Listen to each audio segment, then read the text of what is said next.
এটা তো মারলাম রবিনের আগে একবার মার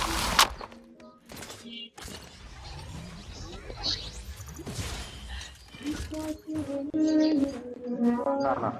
ওটা মডিফাই করি